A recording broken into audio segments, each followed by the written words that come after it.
ஆண்டவராகிய இயேசு கிறிஸ்துவின் நாமத்திற்கு மகிமை உண்டாவதாக. இன்னைக்கான காட்ஸ் வாய்ஸ் என்னன்னு கேட்போமா?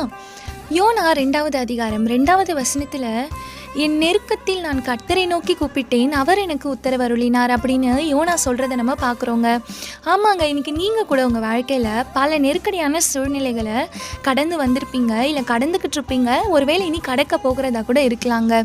அந்த சமயத்தில் நீங்கள் ஒருவேளை உங்களோட உறவினர்களாக இருக்கட்டும், நண்பர்கள்கிட்டையோ இல்லை உங்களுடைய அக்கம் பக்கத்தினர்கிட்டையோ நம்பி உதவிகளை கேட்டிருப்பீங்க. அவங்களோ நான் உனக்கு உதவி செய்கிறேன்னு சொல்லி கடைசி நேரத்தில் உங்களை நம்ப வச்சு நட்டாத்தில் கைவிட்டிருப்பாங்கங்க.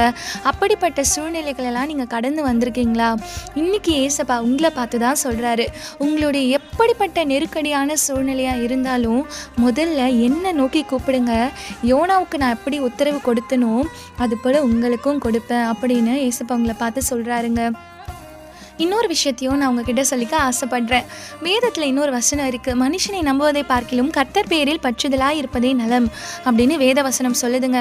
மனுஷனை நம்பி நம்பி ஏமாந்து டயர்ட் ஆகிட்டிங்களா? டோன்ட் வரி, இன்னையிலேருந்து ஏசப்பாவை முதல்ல நம்ப ஸ்டார்ட் பண்ணுங்கள். நீங்களே உங்களுக்கான அதிசயங்களை உங்கள் கண்ணாலேயே பார்ப்பீங்க. உங்களுடைய ஆப்போசிட் பர்சனோட கண்ணால் இல்லை, உங்களுடைய கண்ணாலேயே அற்புதத்தை பார்ப்பீங்க. இன்னைக்கான காட்ஸ் வாய்ஸை கேட்டு அதுபடி நடப்போம். God bless you.